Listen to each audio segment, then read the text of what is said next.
Hi, everybody. Welcome to We Live in Color. I'm your host, Deontay Damper. Now, before we start this wonderful show, I need you to do me a favor. Like, share, and subscribe to Converge, where you can learn more about Season 3 of Back to Basics, the Emmy Award-winning The Day with Trey, and more. Go to Where We Converge to see why Black media matters. And I'm so excited about these last 3 weeks of August because Black Queer Lives Matter. We have Alki Beach Pride that's happening this weekend and Pacific Northwest Black Pride next week. And I love both of those events because when I first started doing community work, they helped me find myself and my voice. And who better to have as a guest on this show than Steven Sawyer? Hi, thank you for having me. I am happy to have you back in the studio. Yes. I think we were here for the fourth annual Black Pride, and now here we are. Yeah. So I'm so happy to get into that. But before we do, I mean, you are the executive director of POCAAN. Yes. And I know that that's where I got my foot in. But for folks who aren't familiar, what is POCAAN? Well, so POCAAN is a legacy HIV agency is how we started. I think since then we've evolved. We call ourselves a health equity agency now, simply because there's so many things that we do. We have about 15 different programs, everything from senior medical mobile services to a full PrEP clinic to a health clinic with 2 providers. We do mental health services. Of course, HIV work is our key. It's our linchpin. So case management, all of those kind of services, PrEP navigation. Yeah, and throughout the years, like one of the things that I've always appreciated of the work of POCAAN is that they meet community where they're at. Well, definitely. Out in the Central District, when the epidemic was out there, further south, out there in South King County, such as Renton and Rainier. And now you've just moved to a newer location? Yeah, so we moved to Federal Way. We have a Federal Way location now. What we've always saw was really pivotal and key to the work that we do is being where community is. And so as we've seen the migration of community move further and further south, right, because of gentrification, we've tried to keep offices close and convenient to folks so they can access the services. I think one of the really horrible things that happens is oftentimes when people are pushed out of their community, right, those things that they depend on, those services, church, all of the supportive services that surrounds a community oftentimes gets displaced as well. And sometimes it's not accessible. So we try to make sure that the services are accessible. But I mean, a mobile van? Yes, 2 mobile units, right? So we have our full Sprinter van, and then we have our full clinic van with 2 full exam rooms, a mini lab, bathroom, all of that, really to kind of meet people where they are. I was speaking to Miss Alia during the end of my last season, and she just talked about the joy of the medical mobile van behind the scenes, and was just saying, I would have never thought, but I've always dreamed it. And because of your leadership, that has happened. How essential are those vans, especially during times like this? Critical. I think it's critical. So those, we do a lot of different services on those. A big part of that, a central focus is really our seniors. So taking that van to, all of our seniors here in King County is really critical. And oftentimes we're going to areas that are remote. And so, those seniors may not have access to get to a provider, right? And so taking a provider to them, right, to be able to help with some of their medical needs is really critical. And so it's a great service, and we're expanding that work. I've always been in awe of the work of POCAAN because it is like, yes, we know what the grant says, but we need to go above and beyond for Black and brown folks to get access. Yeah. I remember 90 from DOH and how many numbers your organization was pushing during that time. Where are we at with Black and brown folks in the HIV? Well, it's unfortunate that, in a time, particularly this political climate where things are being cut and funding is being cut and services are being cut, that Black and brown folks really have not moved, right? We know that 1 in 2 young men between the ages of 18 to 30 have the chance of become positive. So 1 in 2, right? So that's a 50% chance. Black women are at the head of the line, right, for women and HIV. So for us, it's still very much an epidemic. I think you don't hear about it enough. We don't talk about it enough. And there's truly not enough funding to really meet the critical need that we have out there. And so we, as POCAAN, we get out. We try to educate the community. We test. We've done a tremendous job in testing. I think this past year we did over 600 tests across King County, right? Found 18 positives, right? So the highest positivity rate of any organization doing HIV work in Washington State. But I think a lot of that's because we go where community is, right? And so, that's really critical. And, we've been cut. We lost about $1.4 million in HIV funding this year, but we're making it work. Well, making it work is extremely important, right? But I mean, we still need that, right? Definitely. How hard is it, being a Black-led organization and getting the funding? I mean, let's have a real conversation. Well, it's real. We're always underfunded, right? We're just historically Black organizations, brown organizations are historically underfunded. So when cuts come, we are often cut deeper and harder than other agencies and organizations. And so, but we love the fact that we have volunteers, we have people that come around to kind of help us bridge the gap. I'm so grateful for Vive and Gilead. So they're some of the individuals who stepped up. We lost all of our PrEP navigators. They stepped up to give funding so that they wouldn't totally go away. We'd be able to have those navigators to go out in community, which is really critical. And when I talked to them, I told them how critical it was to have navigators that can go in community, right? You can't do the type of work we do sitting behind the desk and waiting for people to come in to get a test. You got to go out where they are and tell them how bad they need the test. Right. And so, so we're grateful for those funders and people like that can help bridge the gap when funding falls short from other sources. We got to get Gilead in here. That's what I was thinking in my head. Yeah. But also, it's so important. Like, it is so important for the linkage to care. But one of the things that I've always been a little teed at is like, people aren't thinking about prevention in the way that we need to. Yeah. And can you talk a little bit about prevention? Yeah. And you just said a little bit about your PrEP navigator. So, PrEP is so important for community. I think what is PrEP? So PrEP is pre-exposure prophylactis. It's a pill that will stop you from seroconverting if you come into contact with HIV. And so certain communities, the uptake in PrEP has been really, really well, and they see their numbers coming down. We have to do a little bit more work in educating our community and making it available to our community. I think that's another big piece, right? Because a lot of people may hear about it. It's on all the platforms. You see all the ads. You see all the things. But, like most things, particularly for communities of color, particularly for Black communities, there's some skepticism that we have, right? And so we got a little bit more work to do to make them to assure them that it's safe for them, right? That it's a good drug that can help them, if they're having sex. Yeah. And anybody who's having sex, man or woman, straight or gay. But that's the thing, right? Yeah. I find that our hetero allies do not think that PrEP is something that they need to do because they don't think that their partner, one of my homegirls, my partner's not sleeping with men, which, okay.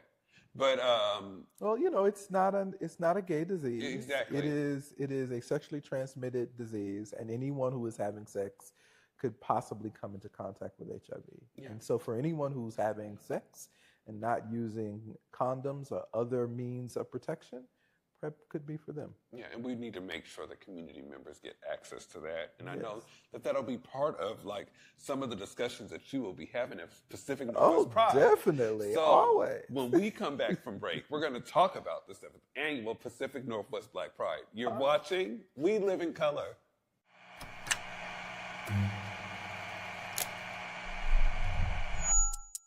Hello, welcome to Elite Insights with Carlos Imani. We're looking to offer an in-depth look at event production industry through the lens of client experiences and joint successes. The podcast will emphasize guest interviews, focusing on client discussing their fields and reflecting on their collaboration with Elite Collective. Again, you're with Elite Insights. Carlos Imani here. See you guys in a few.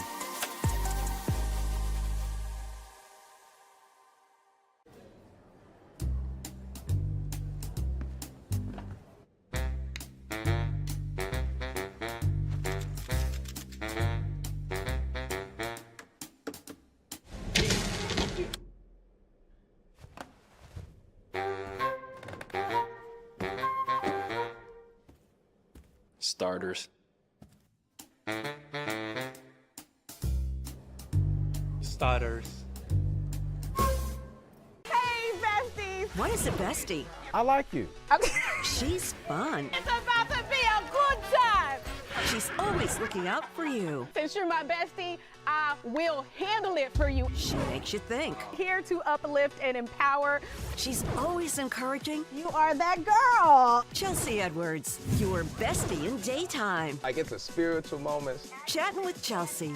New episodes weekdays at 5:30 or stream anytime on Fox Soul. And we're back with We Live in Color. I'm your host, Deontay Damper, and I'm here with the Executive Director of POCAAN Pacific Northwest Black Pride, Steven Sawyer. Good to be here. Yes. So now here we are, 7 years, Yes. 7 Pride, Yes. Pacific Northwest Black Pride. How does it feel? Because from what I remember, they said it couldn't be done. They did. How does it feel to be in lucky number 7? You know, I think it's a blessing. It's a blessing to be able to have been able to do this for community for 7 years. And to be able to not only, you know, Pride for some groups, right, is all about a party. We've intentionally tried to make it about community empowerment, right? And so to be able to empower community with education, you know, we turn up, we do some partying, but some education and services, I think is critical, particularly for Black communities. Yeah, absolutely. Yeah. And, you know, over the years, what have you learned from this community? You know, I've learned a lot. I think we are very particular and we want a certain thing in a certain way. And there's nothing wrong with that. I think that's a beautiful thing. I think what I also have learned is that there's some things that we need, right? And sometimes we don't know we need them until they're presented to us. Yeah. And so that's what we've also tried to do. We tried to present some things in some very different and unique ways, and have saw some good responses. Really good responses. Yeah. And, you know, I got to ask you this. Over the past 7 years, who has been your favorite guest that you've had? My favorite guest has probably been Big Frida. Yeah, okay. Big Frida was good. I love Big Frida, just her energy. She's easy to work with. And she just, every time she delivers a great show. So she's been a great artist to work with. Mine's, personally, Jesse Smollett. Really? Okay. Was so great. Yeah. So nice. He's an awesome person. He's an awesome person. And I had the opportunity to kind of meet him and talk to him prior to, through church, work with UPPC, or United Progressive Pentecostal Church Fellowship. And he came to us for several years for our convention. And so got a chance to talk to him and meet him and kind of, get to know him a little bit before we even invited him out. And, he's just a beautiful soul. Absolutely. Yeah. And, I think that it was great to fellowship with people, get ready for the parties, have a good time. Mm-hmm. But I think one of the heart of Pacific Northwest Pride are your workshops. Definitely. Tell us about these workshops that we have coming up. Yeah, so we got some great workshops coming up. And really, what we try to do, so our theme this year is Pride and Solidarity, right? And what we try to do is really speak to the time. I think we're in a time where we have to intentionally be proud, right? With all that's going on, with folks trying to erase us, trying to cut us out, trying to that whole erasure of folk, and particularly the LGBTQ, right? So being intentionally proud, intentionally Black, right? but do it in a way that we uplift solidarity and our oneness with each other. And so, we have workshops. So we have ACLU that's coming. They're going to be talking about, how do we get through these times, these difficult political times, the difficult times with immigration and other things that are going on, and how do we protect ourselves? They're going to be doing some of that. We're going to have some spiritual workshops, really talking about, how do we collectively come together, for those of us who have faith or have some sort of belief, how do we use that as a means to kind of move forward? We're going to, of course, talk about HIV and other STIs and how to, protect yourself around that. But then there'll also be workshops where we'll be talking about our trans siblings, right? And how to be a better partner and a better sibling to our trans siblings with all that they're going through, particularly the attack that's being alleged against them, particularly with this, regime that is in power now. That's all I can say. It's something. Yeah. And then we'll kind of end. We've got some funding to do to bring folks together and build a Black legislative platform. And so we're gonna end it with the State of the Black Union, which is one of our linchpins. We've done that a couple of years in a row. But we're going to center it around what does the data say from the LGBT survey that was done last year, both on a statewide level and a regional level, and what does that data say, and how can we respond to it as Black and brown queer folk? Yeah, and I think that's extremely important, especially in these times. Exactly.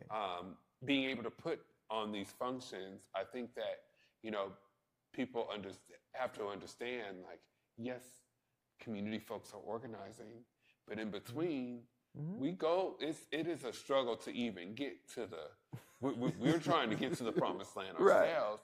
Right. And you spoke about faith, and I want to tap in with that with you a little bit, because I know that you have been the executive director for POCAAN for almost, 10 years now? 10 years, yeah. And how do you keep your faith intact?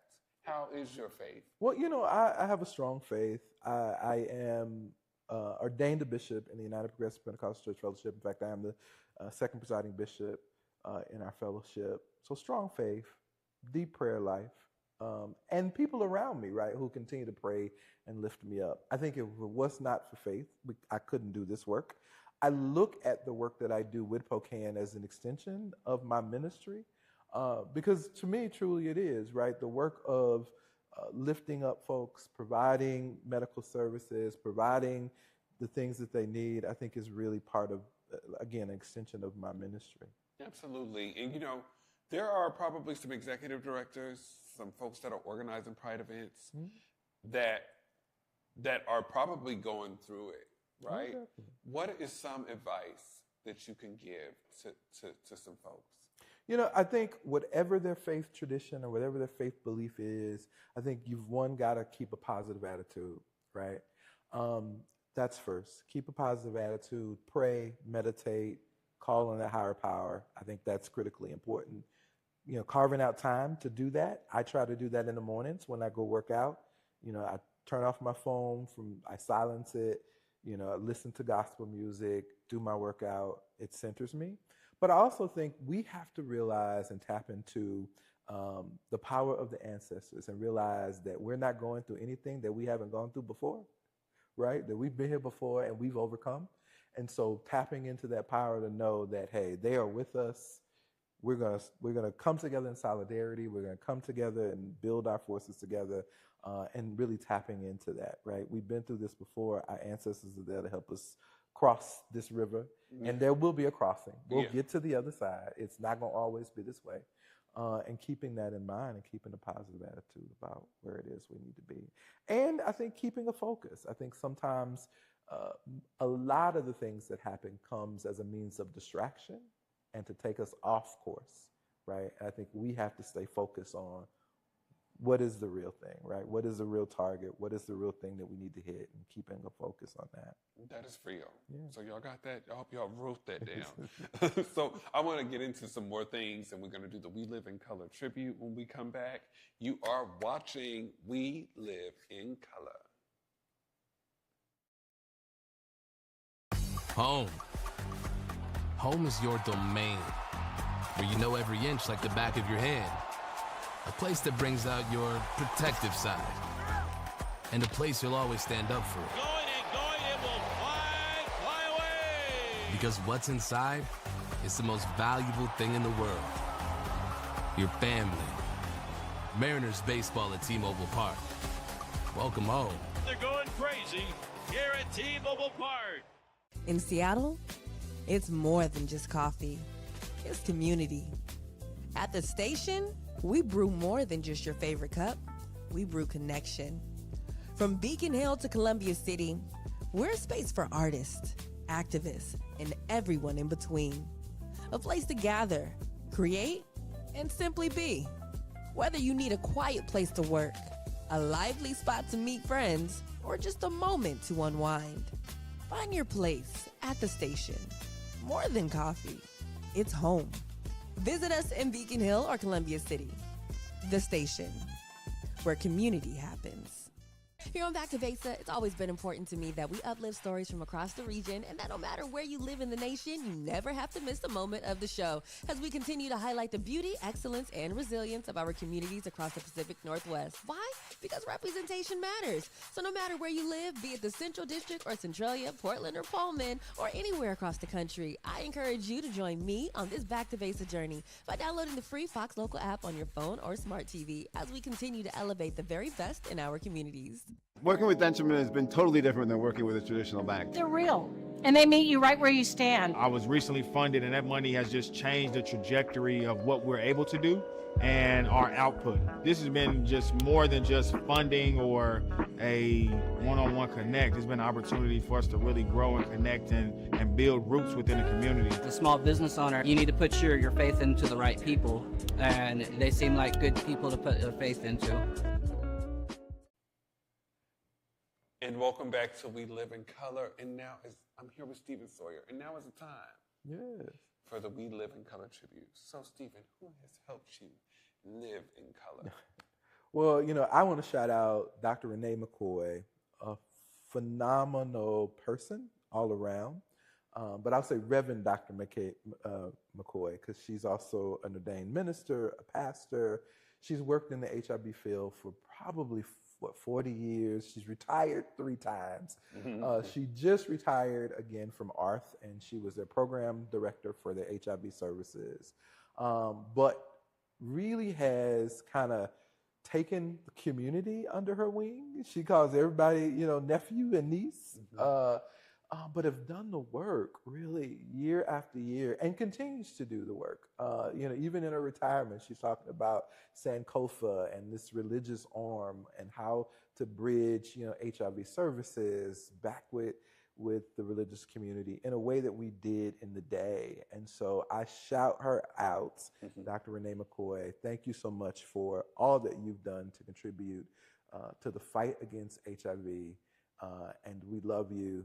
And, we're looking forward to honoring you at Pacific Northwest Black Pride with the first ever Lifetime Achievement Award in her name, the Dr. Renee McCoy Lifetime Achievement Award. That is beautiful. Yes.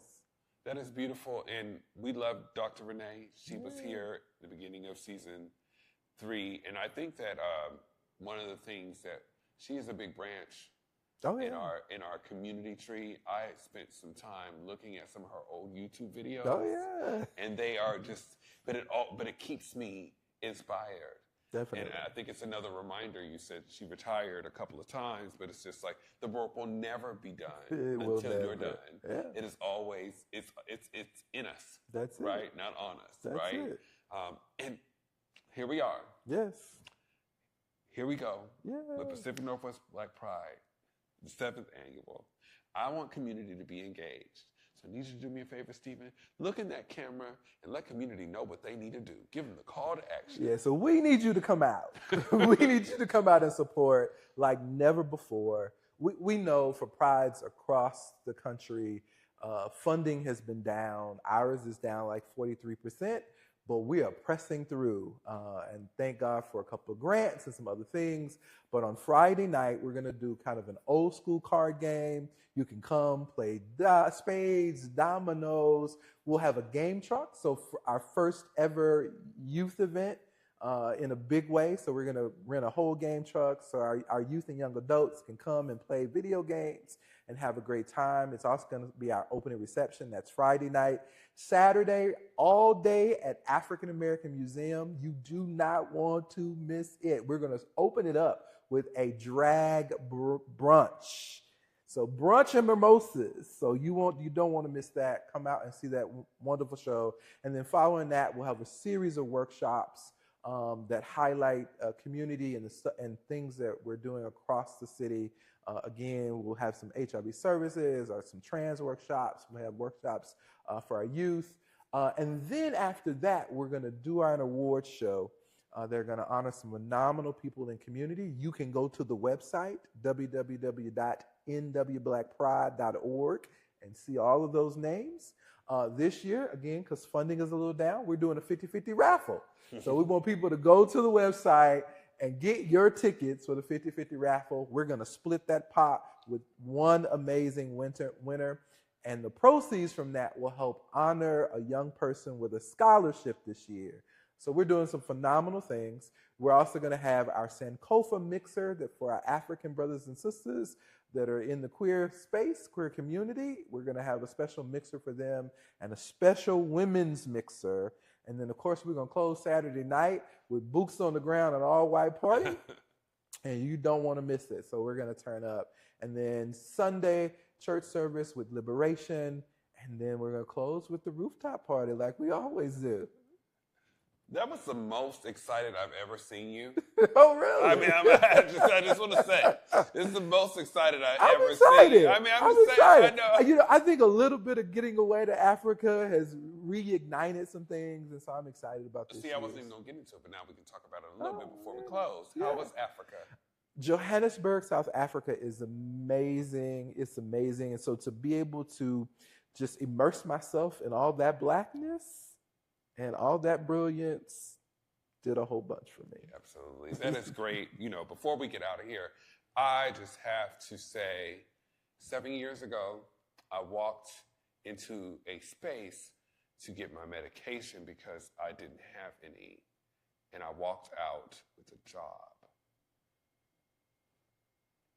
And there have been plenty of times throughout that process, but you've seen that I was flying my way. Yeah. And I would not be here without POCAAN, without you not firing my ass. But above all else, POCAAN will always have a special place in my heart. So, I mean, we live in color tributes, but I tribute where I'm at to POCAAN and being that bridge for me. Well, we love you, and you're doing phenomenal work. Again, congratulations to the Ryan White Award that you just received today. Oh, yes. And just know that we're behind you. We're here for you. Anything we can do to help move you forward. You're doing phenomenal work in community. Don't stop. This is not the time to stop or relax. I can't do Renee. I can't retire now. No, okay, you okay, cannot. okay. You got to move forward. You got to take up the battle. Right. I'm trying to get what she had. I'm like, look.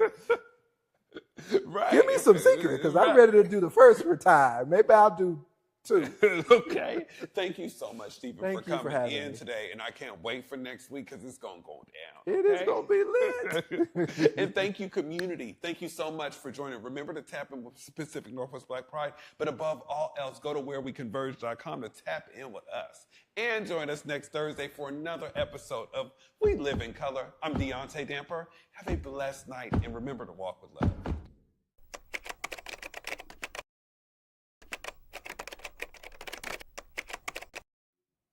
You know, Steven just told y'all, this week I won the Ryan White Community Champion Award. And it has meant the world to me. And before I leave y'all, or while I leave y'all today, in closing, I want y'all to just get a piece of that.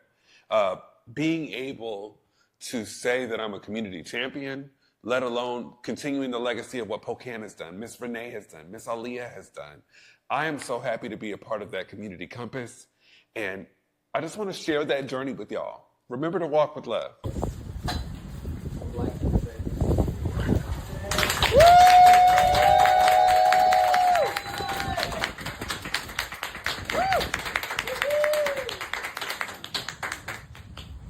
I am very honored to receive this award, but I have to tell you, in order for me to receive this award, I still have to tell you a story. I grew up in this area, and my memory of coming to Junkins Park was coming to play kickball with my family. And I was such a diva, I did not want to play.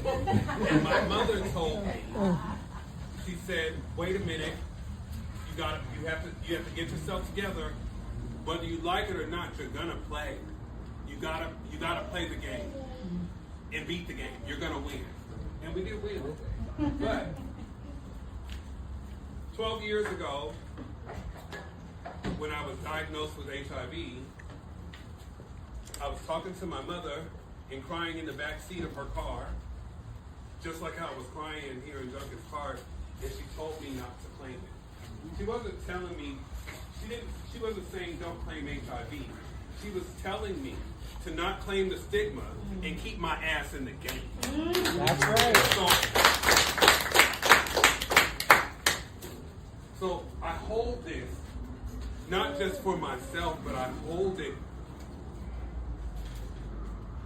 for the people, the black and brown people who do not get the access to care, who are still living in the areas of shame, although I know people are tripping about what's happening now, but it's been happening to black and brown folks who've been funding tirelessly year after year, year after year, year after year, year after year. I hold this for the young queer boy who doesn't know how to get in the game because of stigma. I hold this for the trans black women that are trying to get advocacy up there on Capitol Hill. Yes. I hold this for my community of community members who are losing their lives to the fentanyl crisis. And above all else, I hold this for the young boy who got his ass in the game. Thank you.